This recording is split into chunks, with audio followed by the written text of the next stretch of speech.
You're about to be bewildered by 21 old British crimes that sound fake but were totally real. Britain might be famous for tea, crumpets and Sunday roasts, but scratch beneath that civilised surface and you'll find some of the most terrifying, audacious and downright unbelievable crimes in history. We're talking about cases so bizarre that if you pitched them as fiction, publishers would laugh you out of the room. Yet every single one of these actually happened. But here's the twist that'll really get you.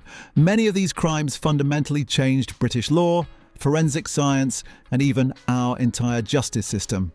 The ripples from these cases are still felt today, from the way police investigations work to the very locks on your front door. Between August and November 1888, someone stalked Whitechapel's East End, brutally murdering at least 5 women. What makes this sound fictional is the theatrical nature. The killer sent taunting letters to newspapers, one including half a human kidney, allegedly from victim Catherine Edders. The name Jack the Ripper came from these letters, signed with a flourish straight from a penny, dreadful. The precise murders suggested anatomical knowledge, spawning wild speculation about doctors, butchers, even royalty. Over 100 suspects emerged over the years. Despite being one of history's most investigated cases, involving modern DNA analysis and countless theories, we still don't know who did it. The Ripper vanished like smoke, never identified. That level of mystery doesn't happen in real life, except it did. In 1612 Lancashire, 12 people were accused of witchcraft and murdering 10 people through magic. It started when beggar Alison Device allegedly cursed a peddler who refused her pins. When he collapsed, she confessed, believing she'd actually cursed him. The investigation uncovered an entire supposed coven, with families accusing each other of consorting with demons appearing as dogs and cats. Evidence included a clay doll with pins and testimony about Sabbath meetings. 10 were hanged at Lancaster Castle. The kicker? A key witness was 9-year-old Janet Device, testifying against her own mother, brother and sister. Court clerk Thomas Potts published a detailed account that reads like Gothic horror but was sold as fact. These trials epitomise witch-hunting hysteria in England. Everyone knows Remember, Remember, but the actual 1605 plot is pure political thriller. Frustrated Catholic conspirators decided to blow up the entire House of Lords during state opening, killing King James I, his son, and most Protestant aristocracy in one go. They rented a cellar beneath the House of Lords and spent months stashing 36 barrels of gunpowder, about 2,500 pounds of explosives, enough to obliterate Westminster. Guy Fawkes, an explosives expert, was tasked with lighting the fuse. The plot was foiled when Lord Monteagle received an anonymous warning. Authorities found Fawkes guarding the gunpowder. After torture on the rack, his signature went from confident to barely legible scrawl. We still celebrate its failure annually with bonfires and fireworks. Now, if you think Jack the Ripper is wild, just wait until we get to the Highgate Vampire later in this video. Yes, you heard that right. Vampire panic in 1970s London. Make sure you stick around because these stories only get stranger. In 1963, a 15-strong gang ambushed the Glasgow to London Royal Mail train, stealing £2.6 million, roughly £50 million today. The meticulously planned heist involved tampering with signals, overpowering staff, and forming a human chain to unload 120 mail sacks in 15 minutes. The unbelievable part? They got caught because of fingerprints on a Monopoly board at their hideout. They'd literally played a property game while sitting on millions. Most were caught within months, though ringleader Ronnie Biggs escaped to Brazil, lived openly for decades, recorded with the Sex Pistols, and only returned to British prison in 2001. The robbery captured public imagination for its audacity and almost gentlemanly execution. Only one person seriously hurt. In 1827 to 1828, Edinburgh, William Burke and William Hare started as body snatchers, digging up corpses to sell to medical schools. But they realised murder was easier than grave robbing, killing at least 16 people over 10 months. Their method was suffocation. Get victims drunk, then smother them, leaving no marks so bodies appeared natural. What sounds like gothic fiction is the casual, businesslike nature. They targeted the vulnerable, lodgers, prostitutes, the elderly, even a disabled child, running a literal murder-for-profit operation. Dr. Knox either didn't notice or didn't care about suspiciously fresh bodies. Hare turned to evidence against Burke, who was hanged before 25,000 people. In poetic justice, Burke's body was publicly dissected, his skeleton still displayed at Edinburgh Medical School. In 1811, 2 families were brutally slaughtered in their London homes within 12 days, causing nationwide panic. The Moor family, parents, baby and apprentice, were bludgeoned in their linen shop. 12 days later, the Williamson family at the King's Arms pub suffered the same fate.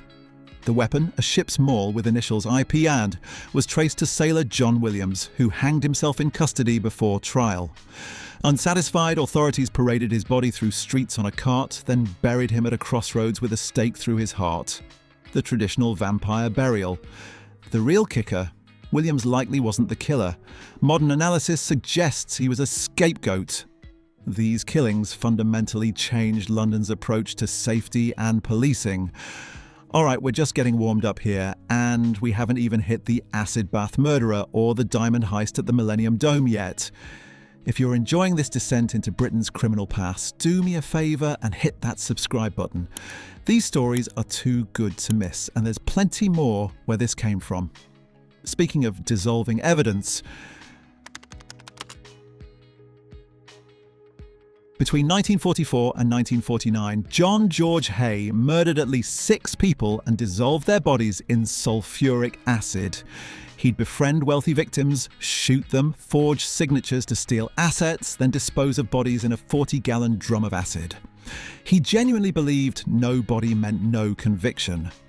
What sounds bonkers is his confidence. He'd pour the sludge down drains, then pawn victims' jewellery, wear their clothes and drive their cars. When caught in 1949, he confessed immediately, bragging about it. Reality check? Forensics found 3 gallstones, part of a hip bone, and dentures in the sludge. He tried pleading insanity, claiming he drank victims' blood, but the jury deliberated just 15 minutes before finding him guilty. Hanged August 1949. Ronnie and Reggie Kray ran London's East End throughout the 1950s to 60s, mixing with celebrities while running protection rackets and murdering rivals.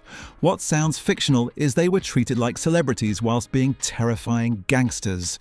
They owned nightclubs, hobnobbing with Barbara Windsor and Frank Sinatra while torturing and killing. Identical but different. Reggie was the businessman, Ronnie violently unstable with paranoid schizophrenia. In 1966, Ronnie shot George Cornell in the Blind Beggar pub. A year later, Reggie stabbed Jack the Hat McVitie. Despite everyone knowing they were murderers, witnesses were too terrified to testify. Finally convicted in 1968, sentenced to life with minimum 30 years. They became even more famous in prisons, with many still speaking of them with mixed fear and respect. On December 6, 1995, 3 drug dealers were found shot dead in a Range Rover down a farm track in Rettendon, Essex. Tony Tucker, Pat Tate and Craig Rolfe were involved in Essex's booming rave scene drug trade. Shot multiple times at close range in what appeared a professional hit. 2 men, Michael Steele and Jack Holmes, were convicted but maintain innocence. What sounds made up is the sheer conspiracy theories. Corrupt police, customs officials, international cartels, claims real killers were protected by authorities.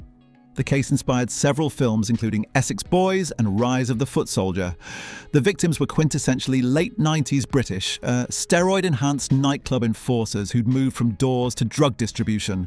The intersection of rave culture, ecstasy dealing and gangster violence. Many believe there was a miscarriage of justice.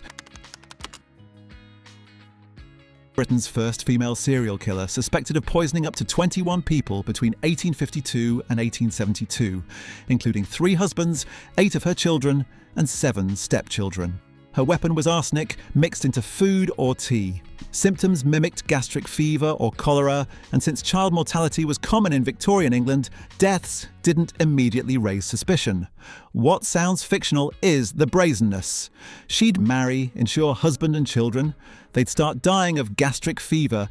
She'd collect insurance, move towns, repeat. 4 husbands, 15 insurance policies. The pattern became clear when she complained her 7-year-old stepson was in the way. Days later, he died. Autopsy found arsenic. They exhumed others, found arsenic in them too. Hanged at Durham Prison, 1873, maintaining innocence throughout. Victorian society was horrified. How could a mother systematically poison her own children?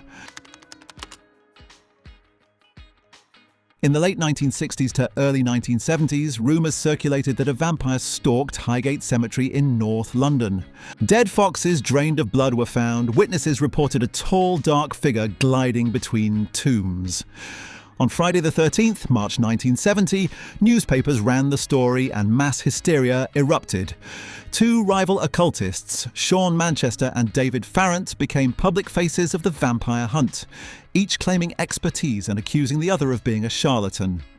Manchester claimed it was a medieval Romanian nobleman. Hundreds descended on Highgate with stakes, crosses and garlic. Graves were vandalised, bodies exhumed, vaults broken into. Manchester claimed he found the vampire's coffin and staked it, though no evidence exists. The vampire was never caught because it almost certainly didn't exist. Classic mass hysteria in 1970s London. Glamis Castle in Scotland, childhood home of the Queen Mother, allegedly held a dark secret in the 19th century. Legend says the first son of the 11th Earl was born so hideously deformed he was declared dead, but actually kept locked in a secret room his entire life.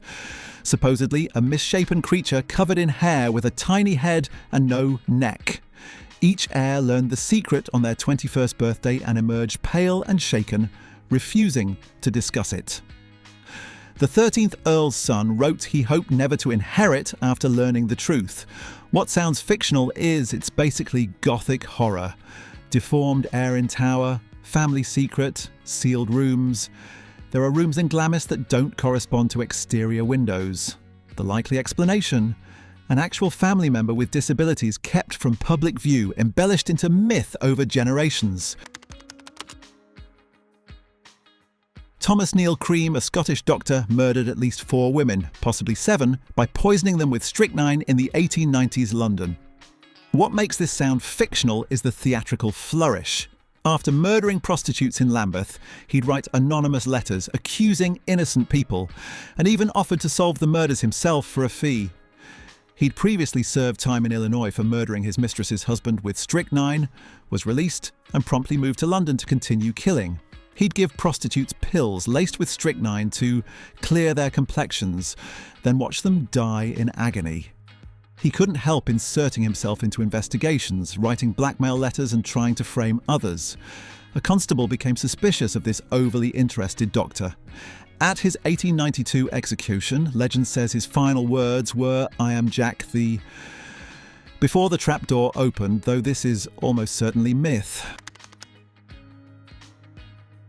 Between 1912 and 1914, George Joseph Smith married 3 women under false names, insured their lives and drowned them in bathtubs, making each look accidental.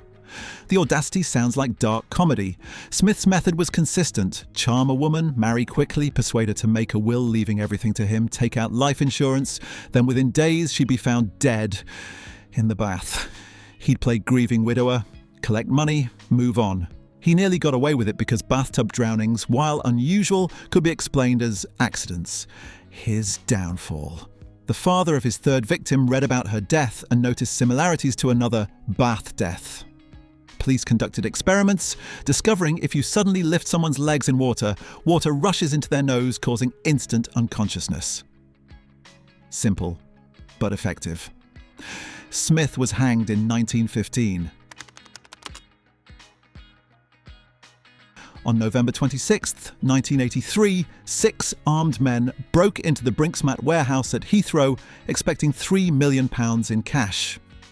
Instead, they found 3 tons of gold bullion worth £26 million, equivalent to about £100 million today, Britain's largest robbery ever at the time. The gang loaded 6,800 gold bars into a van. The gold was too hot to sell as bars, so they melted it down and mixed it with copper and brass, laundering it through legal gold markets. There's a running joke that if you own gold jewellery from the 1980s, it probably contains stolen Brinksmat gold. What's genuinely unbelievable is the body count that followed. At least 8 murders linked to the robbery's aftermath. Only a fraction of the gold has ever been recovered. The money seeded much of London's organised crime for 2 decades. On February 21, 2006, a gang pulled off Britain's largest cash robbery, stealing £53 million from a Securitas depot in Tonebridge, Kent. What sounds like Hollywood is the sophistication. They kidnapped depot manager Colin Dixon, his wife and child, threatened them at gunpoint, and used them to access the depot. Inside, they tied up 14 staff and spent hours loading money into a truck. They knew exactly where cash cages were and how to bypass security. The sheer scale is staggering. £53 million weighs several tons. What's genuinely unbelievable is how quickly they were caught despite sophisticated planning. They left massive forensic evidence. Within weeks, most were in custody, though only £19 million was recovered. Ringleader Lee Murray, a professional MMA fighter, fled to Morocco where he was tried and imprisoned, unable to be extradited. On November 7, 2000, a gang attempted to steal the Millennium Star diamond and precious stones worth £350 million from the Millennium Dome in London. The plan was breathtakingly bold. Drive a JCB excavator through the dome's walls, smash bulletproof glass with nail guns and sledgehammers, grab diamonds, escape via speedboat on the Thames. It sounds like Ocean's 11. What's genuinely unbelievable? Police knew about the robbery in advance and had the entire dome under surveillance. They let the gang smash through walls and attack the display before swooping in with armed officers. The diamonds had been replaced with crystal replicas, so even if they'd escaped, they'd have taken fakes. Gang leader Raymond Betson was described as one of the most dangerous men in Britain. The heist has become legendary not for succeeding, but for pure audacity. Over Easter 2015, a gang of elderly thieves broke into an underground safe deposit facility in Hatton Garden, London's jewellery district, stealing cash, jewellery and precious metals worth £14 million. What makes this sound fictional? The gang members were aged between 48 and 77. Literally granddads pulling off a sophisticated heist. They'd rented an office months earlier as their base. Over the long weekend, they used a diamond-tipped drill to bore through 20 inches of reinforced concrete, disabled the lift, ransacked 73 safety deposit boxes, and made off with loot in wheelie bins. The oldest 77-year-old Brian Reeder was a career criminal involved in Brinksmat 30 years earlier. An alarm went off and a guard came but assumed drilling was construction work.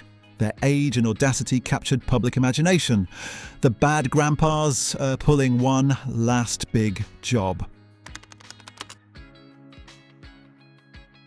In February 1993, 2-year-old James Bulger was abducted from a Bootle shopping centre by 2 10-year-old boys, John Venables and Robert Thompson, who then murdered him. One of the most shocking crimes in British history. What makes this sound utterly fictional is the age of perpetrators. 10-year-olds committing premeditated murder was almost unthinkable in modern Britain.